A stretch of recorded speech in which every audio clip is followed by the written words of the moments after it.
الحمدللہ رب العالمین۔ یہاں تک ہماری سورہ آراف مکمل ہوتی ہے اور یہ قرآن مجید کا پہلا سجدہ جو ہے سورہ آراف کے آخر میں آ رہا ہے۔ نبی کریم صلی اللہ علیہ وآلہ وسلم اس کا اہتمام کیا کرتے تھے۔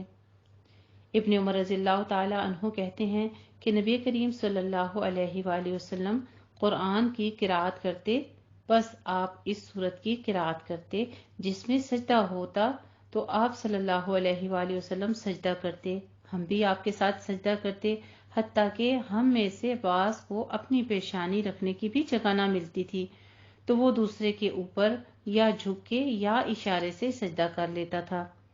اس سجدے میں جاتے ہوئے اللہ اکبر کہتے، اٹھتے ہوئے نہیں کہتے۔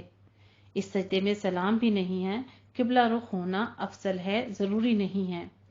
سجدے تلاوت کی دعا ہے، سجد وجہی للذی خلقہ وشق سمعہ وبصرہ بحولہ وقوتہ فتبارک اللہ احسن الخالقین۔ یہ دعا بھی پڑھ سکتے ہیں، ورنہ 3 بار سبحان ربی الاعلی پڑھیں۔ آگے ہمارے سورہ انفال کا آغاز ہوا جاتا ہے۔ سورہ انفال جنگ بدر کے بارے میں ہے۔ انفال سے مراد غنائم یعنی جو غنیمتیں وغیرہ آ جاتی تھیں اس کے بارے میں ذکر کیا جائے گا اس میں۔ یہ پہلی جنگ تھی جو مسلمانوں نے فی سبیل اللہ لڑی تھی۔ اس دن کو یوم الفرقان کہا گیا ہے کیونکہ اس دن فیصلہ ہو گیا تھا کہ اب کامیاب کون ہوگا، آئندہ کون آگے بڑھے گا۔ مسلمان صرف 313 تھے جبکہ دشمن 1000 کی تعداد میں تھا۔ مسلمانوں کے پاس 1 یا 2 گھوڑے تھے، دشمنوں کے پاس 300 گھوڑے تھے۔ بظاہر کوئی تناسب نظر نہیں آتا تھا، دشمن کا پلڑا بہت بھاری تھا، لیکن مسلمانوں کو بہت بڑی فتح حاصل ہوئی، اور جب فتح حاصل ہوئی تو مال غنیمت آیا تو آپس میں تھوڑی بہت کشمکش بھی ہوئی۔ نوجوان کہتے تھے کہ ہم نے آگے جا کے جنگ کی تو ہمیں زیادہ حصہ ملنا چاہیے۔ بزرگ کہتے تھے کہ ہم نے پیچھے سے تمہارا دفاع کیا ہے، ہمیں زیادہ ملنا چاہیے۔ آیت نمبر 1 میں ہم پڑھیں گے، اس سے پہلے دور جاہلیت میں کوئی طریقہ نہیں تھا جو طاقتور ہوتا، وہی سب کچھ لے جاتا تھا جو زیادہ طاقت رکھتا تھا۔ صحابہ سے کہا جا رہا ہے یہ جنگ تم نے اللہ کے لیے کی ہے، انفال کے لیے تو نہیں کی ہے۔ غنائم کو ایک طرف رکھو اور اپنے تعلقات اچھے کرو کیونکہ یہ باہم جڑنا مضبوطی کی علامت ہے، اور تم مضبوط ہوگے، طاقتور ہوگے تو آئندہ دشمن کا مقابلہ کر سکو گے۔ رسول کریم صلی اللہ علیہ وآلہ وسلم نے فرمایا، ابن آدم نے کوئی ایسا عمل نہیں کیا جو نماز، آپس میں صلح کروانے اور اچھے اخلاق سے بہتر ہو۔ اللہ کی عبادت اور بندوں کے ساتھ اچھے تعلقات اور اچھا اخلاق اعلیٰ درجات والے لوگوں کا کام ہے۔ آیت نمبر 2 میں ہم پڑھیں گے، ہم سب بھی اپنا جائزہ لیں۔ کس چیز کے بارے میں؟ دلوں کی خشوع و خضوع کے بارے میں بتایا جا رہا ہے۔ جب قرآن پڑھیں تو پھر اپنے دل کا جائزہ لینا چاہیے کہ کیا ہمارے دل بھی کانپتے ہیں، کیا ہمارا بھی ایمان بڑھتا ہے، کیا ہمارے توکل میں اضافہ ہوتا ہے۔ آگے انشاءاللہ تعالیٰ باقی جو ہے ایمان کی زیادتی کا، اخلاق کے بہتر ہونے کا، درجات کے بلند ہونے کا، اور یہ تمام ذکر پڑیں گے، جیسے کہ یہاں پہ 2 گروہوں کا بھی ذکر آئے گا، اور جس میں ایک وہ جو ابو سفیان تھے جس کی قیادت میں مال تجارت لے کر آ رہا تھا اور اسے مدینہ کے قریب سے گزر تھا، تو مسلمان چاہتے تو اس کو لوٹ لیتے، اور دوسری طرف دوسرا گروہ تھا جو مکہ سے آ رہا تھا۔ ساتھ اس میں یہ بھی بتایا گیا ہے کہ تمہیں دنیا کا سامان مطلوب تھا اور اللہ کو حق کی بلندی مطلوب تھی۔ خاص کر نبی کریم صلی اللہ علیہ وآلہ وسلم رات بھر دعائیں کرتے رہے، خوب آہوزاری کی، حالانکہ آپ اللہ کے رسول تھے، تو آپ صلی اللہ علیہ وسلم کے ساتھ اللہ کی مدد کا وعدہ پکا تھا، وہ وعدہ پورا ہوا۔ اس کے باوجود آپ کی عاجزی دیکھیے اور دعاؤں کی کثرت دیکھیے کہ اللہ کی مدد کب آتی ہے، جب انسان اللہ کی طرف رغبت کرتا ہے، عاجزی کرتا ہے، گڑ گڑاتا ہے، مدد مانگتا ہے، ایسے ہی لوگوں پر اللہ تعالیٰ کی طرف سے سکینت بھی نازل ہوتی ہے۔ سورۃ الانفال، سورہ انفال مدنی سورت ہے، اس کی 75 آیات ہیں اور 10 رکوع ہیں۔ اعوذ باللہ من الشیطان الرجیم بسم اللہ الرحمن الرحیم يسألونك عن الأنفال قل الأنفال لله والرسول فاتقوا الله وأصلحوا ذات بينكم وأطيعوا الله ورسوله إن كنتم مؤمنين۔ اے نبی کریم صلی اللہ علیہ وآلہ وسلم، وہ آپ سے مال غنیمت کے بارے میں پوچھتے ہیں، کہہ دیجئے مال غنیمت اللہ اور اس کے رسول کے لیے ہے، لہٰذا تم اللہ سے ڈرو اور باہمی اصلاح کرو اور اللہ اور اس کے رسول کی اطاعت کرو اگر تم مومن ہو۔ انما المؤمنون الذین اذا ذکر اللہ وجلت قلوبهم واذا تلیت علیہم آیاتہ زادتہم ایمانا۔ سچے مومن تو صرف وہ لوگ ہیں کہ جب اللہ کا ذکر کیا جائے تو ان کے دل ڈر جاتے ہیں، اور جب ان پر اس کی آیتوں کی تلاوت کی جاتی ہے تو ان کا ایمان اور بڑھ جاتا ہے، اور وہ آیتیں ان کا ایمان بڑھا دیتی ہیں اور وہ اپنے رب ہی پر توکل کرتے ہیں۔ سچے مومنوں کی کچھ پہچان بتائی جا رہی ہے، اور وہ جو نماز قائم کرتے ہیں اور ہم انہیں جو رزق دیا کرتے ہیں وہ اس میں سے خرچ کرتے ہیں، یہی وہ لوگ ہیں جو سچے مومن ہیں۔ ان کے لیے ان کے رب کے ہاں درجے ہیں اور بخشش ہے اور باعزت رزق ہے۔ جیسے بدر کے موقع پر آپ کے رب نے آپ کو آپ کے گھر مدینہ سے حق کے بہترین تدبیر کے ساتھ نکالا تھا، اور بے شک اس وقت مومنوں کا ایک گروہ اس نکلنے کو ناپسند کرتا تھا۔ وہ آپ سے حق کے معاملے میں اس کے واضح ہو جانے کے بعد جھگڑتے تھے، گویا کہ انہیں موت کی طرف ہانکا جا رہا تھا اور وہ اسے دیکھ رہے تھے۔ اور جب اللہ تم سے دو گروہوں میں سے ایک کا وعدہ کر رہا تھا، یقیناً وہ تمہارے لیے ہے، اور تم چاہتے تھے کہ جو غیر مسلح تجارتی قافلہ ہے وہی تمہارے ہاتھ لگے، اور اللہ کا ارادہ یہ تھا کہ وہ اپنے فرامین کے ساتھ حق کو ثابت کر دکھائے اور کافروں کی جڑ کاٹ دے۔ لِيُحِقَّ الْحَقَّ وَيُبْطِلَ الْبَاطِلَ، اور تاکہ وہ حق کو حق کر دکھائے اور باطل کو باطل کر دکھائے، اگرچہ مجرم لوگ اسے ناپسند ہی کریں۔ یاد کرو جب تم اپنے رب سے فریاد کر رہے تھے تو اس نے تمہاری فریاد قبول کر لی اور کہا کہ بے شک میں ایک دوسرے کے پیچھے آنے والے 1000 فرشتے سے تمہاری مدد کروں گا، اور اس مدد کو اللہ نے خوشخبری بنا دیا تاکہ اس سے تمہارے دلوں کو سکون حاصل ہو جائے، اور مدد تو اللہ ہی کے پاس ہے، بے شک اللہ خوب جاننے والا، خوب غالب، حکمت والا ہے۔ اللہ سبحانہ وتعالیٰ کے خوبصورت نام و صفات عزیز حکیم بیان کی جا رہی ہیں۔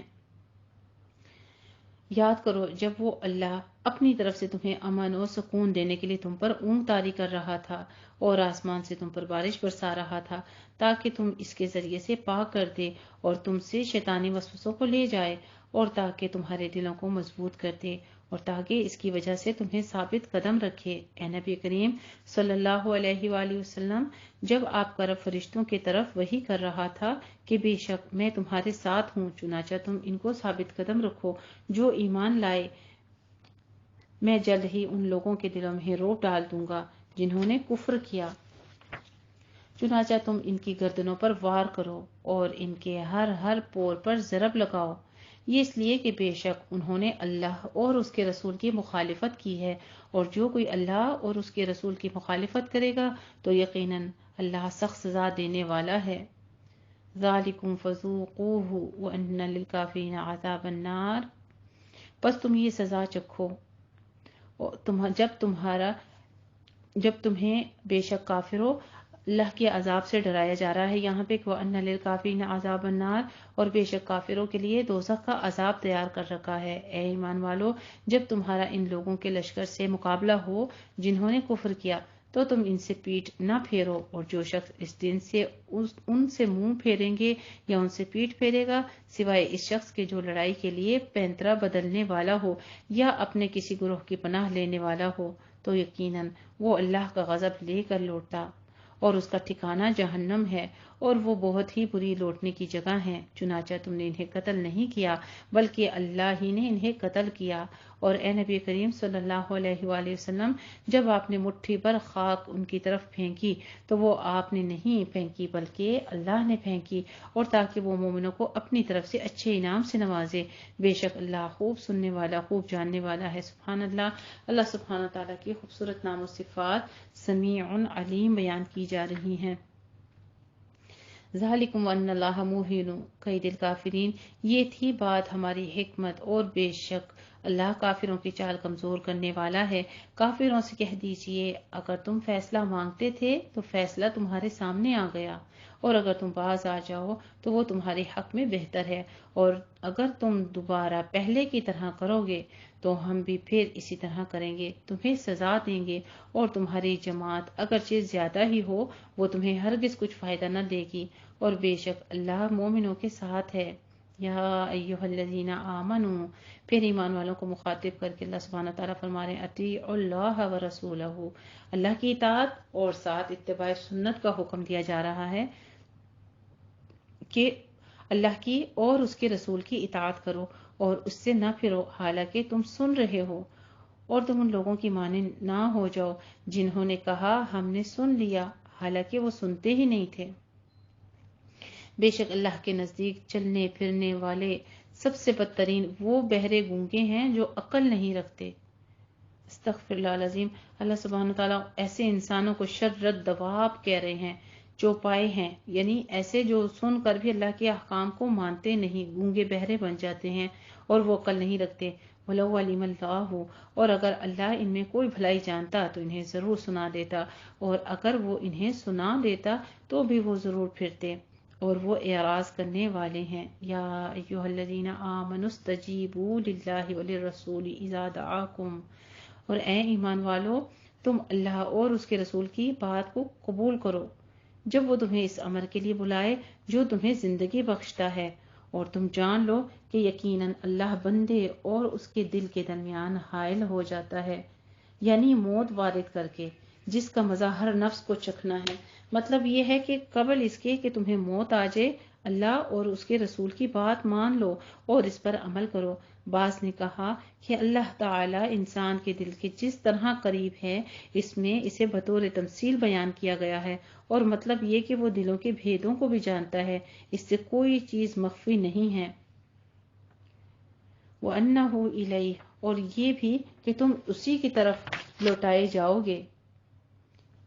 وَاتَّقُوا فِتْنَةً لَا تُصِيبَنَّ الَّذِينَ، اور اس فتنے سے ڈرو جو تم میں سے خاص طور پر صرف ان لوگوں کو نہیں پہنچے گا جنہوں نے ظلم کیا، بلکہ سب اس کی زد میں آ سکتے ہیں، اور تم جان لو کہ بے شک اللہ سخت سزا دینے والا ہے۔ وَاذْكُرُوا إِذْ أَنْتُمْ، اور یاد کرو جب تم بہت تھوڑے تھے، وَاذْكُرُوا إِذْ أَنْتُمْ، جب تم تھوڑے تھے، قلیلاً بہت ہی زیادہ، مستضعفون زمین میں کمزور سمجھے جاتے تھے، تم اس بات سے ڈرتے تھے کہ کہیں لوگ تمہیں اچک نہ لے جائیں، تو اللہ نے تمہیں ٹھکانہ دیا اور اپنی نصرت کے ساتھ تمہاری تائید کی، اور تمہیں پاکیزہ چیزوں سے رزق دیا تاکہ تم اس کا شکر کرو۔ اے ایمان والو، تم اللہ اور اس کے رسول کی خیانت نہ کرو، اور نہ تم آپس کی امانتوں میں خیانت کرو، جبکہ تم جانتے ہو۔ وَاعْلَمُوا أَنَّمَا أَمْوَالُكُمْ وَأَوْلَادُكُمْ فِتْنَةٌ، کتنی اللہ سبحانہ تعالیٰ واضح آیت میں ہمیں بتا رہے ہیں کہ جان لو یقیناً تمہارے مال اور تمہاری اولاد فتنہ ہیں۔ فتنہ سے مراد کیا؟ آزمائش ہے۔ جب انسان ان میں ملوث ہو جاتا ہے تو پھر انسان اللہ کی طرف سے دور ہو جاتا ہے۔ مال اور اولاد کی محبت ہی عام طور پر انسان کو خیانت پر اور اللہ اور رسول کی اطاعت سے گریز کرنے پر مجبور کرتی ہے، اس لیے اس کو فتنہ یعنی آزمائش قرار دیا گیا ہے۔ یعنی اس کے ذریعے سے انسان کی آزمائش ہوتی ہے کہ ان کی محبت میں امانت کے اطاعت کے تقاضے پورے کرتا ہے یا نہیں۔ اگر وہ پورے کرتا ہے تو سمجھ لو کہ وہ اس آزمائش میں کامیاب ہو گیا، بصورت دیگر پھر ناکام ہو جاتا ہے۔ اور اللہ سبحانہ تعالیٰ سے یہی دعا مانگنی چاہیے کہ وہ مال اور وہ اولاد، ایسی نعمتیں جو رب نے عطا کی ہیں، اللہ کی راہ میں خرچنے والا ہمیں بنا دے، نہ کہ اس کو ہمارے لیے فتنہ اور آزمائش بنائے۔ وَأَنَّ اللَّهَ عِندَهُ أَجْرٌ عَظِيمٌ، بے شک اللہ ہی کے پاس اجر عظیم ہے۔ یا ایھا الذین آمنوا، پھر ایمان والوں کو مخاطب کر کے اللہ سبحانہ تعالیٰ فرما رہے ہیں، یعنی ہمارے ساتھ کچھ خطاب کر رہے ہیں کہ اے ایمان والو، اگر تم اللہ سے ڈرو تو وہ تمہارے لیے نکلنے کی راہ بنا دے گا اور تم سے تمہاری برائیاں دور کر دے گا۔ اللہ کا تقوی اختیار کرنے کا انسان کو صلہ کیا ملتا ہے؟ دنیا میں بھی انسان کو اللہ سبحانہ وتعالی مشکلوں سے نکالنے کا راستہ بتا دیتے ہیں، گناہوں سے بچنے کا راستہ، ہدایت کا راستہ دکھا دیتے ہیں، جنت کی طرف بڑھنے کا راستہ دکھا دیتے ہیں، اور ساتھ میں کیا، جو پچھلی برائیاں بھی ہو گئیں اس کو بھی دور کر دیتے ہیں، جو انسان سے مستقبل میں ہونے والے گناہ ہوں ان کو بھی اللہ سبحانہ تعالیٰ دور کر دیتے ہیں، اور ساتھ میں بخشش بھی کرتے ہیں، اور تمہیں وہ بخش دے گا، اور اللہ بہت بڑے فضل والا ہے۔ اور اے نبی کریم صلی اللہ علیہ وآلہ وسلم، یاد کیجئے جب وہ لوگ جنہوں نے کفر کیا آپ کے بارے میں تدبیر کر رہے تھے تاکہ وہ آپ کو قید کر دیں یا آپ کو قتل کر دیں یا آپ کو مکہ سے نکال دیں، اور وہ تدبیریں کر رہے تھے اور اللہ بھی تدبیر کر رہا تھا، اور اللہ بہترین تدبیر کرنے والا ہے۔ وَإِذَا تُتْلَىٰ عَلَيْهِمْ آيَاتُنَا قَالُوا قَدْ سَمِعْنَا، اور جب ان پر ہماری آیتیں پڑھی جاتی ہیں تو وہ کہتے ہیں یقیناً ہم نے سن لی، اگر ہم چاہیں تو اس طرح کا کلام ہم بھی کہہ سکتے ہیں۔ یہ تو اگلے لوگوں کی ہی داستانیں ہیں۔ اور جب انہوں نے کہا اے اللہ، اگر یہ قرآن تیری طرف سے حق ہے تو ہم پر آسمان سے پتھر برسا یا ہم پر دردناک عذاب لیا۔ اور اے نبی کریم صلی اللہ علیہ وآلہ وسلم، اللہ ایسا نہیں کہ انہیں عذاب دے جبکہ آپ بھی ان کے درمیان موجود ہوں، اور اللہ انہیں عذاب دینے والا نہیں جبکہ وہ بخشش مانگتے ہوں۔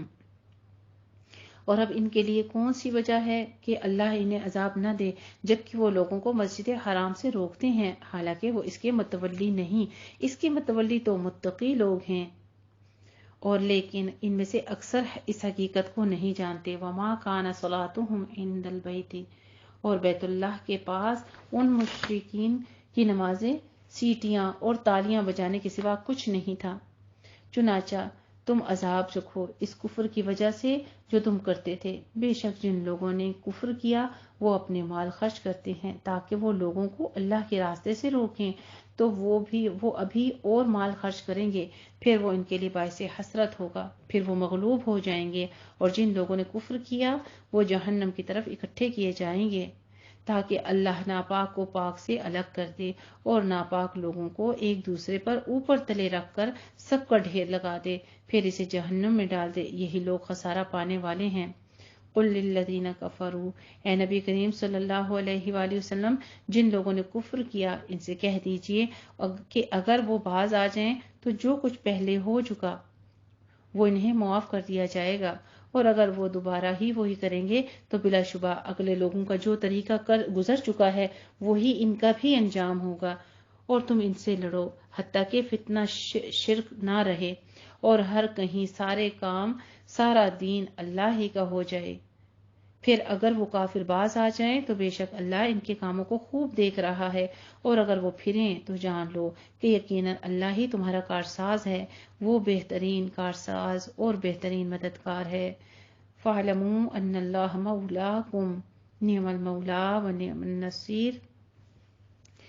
مشرکین جس طرح بیت اللہ کا ننگا طواف کرتے تھے، اسی طرح طواف کے دوران وہ انگلیاں منہ میں ڈال کر سیٹیاں یا ہاتھوں سے تالیاں بھی بجایا کرتے تھے، اس کو بھی وہ عبادت اور نیکی تصور کرتے تھے، جس طرح آج بھی جاہل صوفی مسجدوں اور آستانوں میں رقص کرتے ہیں، ڈھول پیٹتے اور دھمال وغیرہ ڈالتے ہیں اور کہتے ہیں کہ یہی ہماری نماز اور عبادت ہے۔ استغفر اللہ العظیم۔ ناچ ناچ کر ہم اپنے یار کو، اللہ کو منا رہے ہیں، نعوذ باللہ من ھذی الخرافات۔ جب قریش مکہ کو بدر میں شکست ہوئی اور ان کے شکست خوردہ اصحاب مکہ واپس آ گئے، ادھر سے ابو سفیان بھی اپنا تجارتی قافلہ لے کر وہاں پہنچ چکے تھے، تو کچھ لوگ جن کے باپ، بیٹے اور بھائی اس جنگ میں مارے گئے تھے، ابو سفیان اور جن کا اس تجارتی سامان میں حصہ تھا ان کے پاس گئے اور ان سے استدعا کی کہ وہ اس مال کو مسلمانوں سے بدلہ لینے کے لیے استعمال کریں۔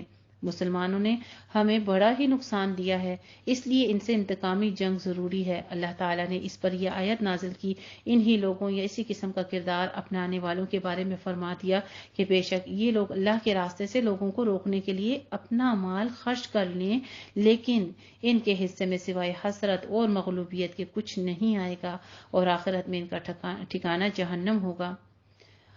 آگے ہمیں کچھ ان آیات میں اسی طرح سے علیحدگی کے طور پر فرمایا گیا کہ یہ علیحدگی یا تو آخرت میں ہوگی، جیسا فرمایا کہ ان لوگوں کو الگ الگ کر دیا جائے گا، اللہ سبحانہ تعالیٰ پاک کو ناپاک کو الگ کر دیں گے، کہ یا تو یہ علیحدگی جو ہے وہ آخرت میں ہوگی کہ اہل سعادت کو اہل شقاوت سے الگ کر دیا جائے گا، جیسا کہ فرمایا وَامْتَازُوا الْيَوْمَ أَيُّهَا الْمُجْرِمُونَ سورہ یاسین آیت نمبر 36 اور 59 میں، کہ اے گناہگاروں آج الگ ہو جاؤ، یعنی نیک لوگوں سے، اور مجرموں یعنی کافروں اور مشرکوں اور نافرمانوں کو اکٹھا کر کے سب کو جہنم میں ڈال دیا جائے گا، یا پھر اس کا ساتھ دنیا سے تعلق ہے، اور یعنی کافر اللہ کے راستے سے روکنے کے لیے جو مال خرچ کر رہے ہیں ہم ان کو ایسا کرنے کا موقع دیں گے تاکہ اس طریقے سے اللہ تعالیٰ خبیث کو طیب سے، کافر کو مومن سے، اور منافق کو مخلص سے علیحدہ کر دے۔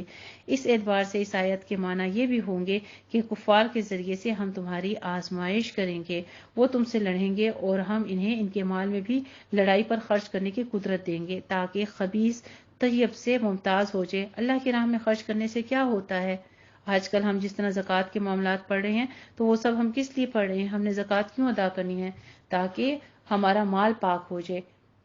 پھر وہ خبیث کو ایک دوسرے سے ملا دے گا، یعنی سب کو جمع کر دے گا، اور اسے ابن کثیر نے روایت کیا ہے۔ الحمدللہ رب العالمین، بارک اللہ فیک۔ اللہ سبحانہ تعالیٰ نے ہمارے پر خاص انعام کیا۔ ہمارا 9واں پارہ جو ہے قال الملأ، وہ یہاں پر تکمیل ہوتا ہے آیت نمبر 40 پر۔ جزاک اللہ حسن الجزاء، وآخر دعوانا الحمدللہ رب العالمین۔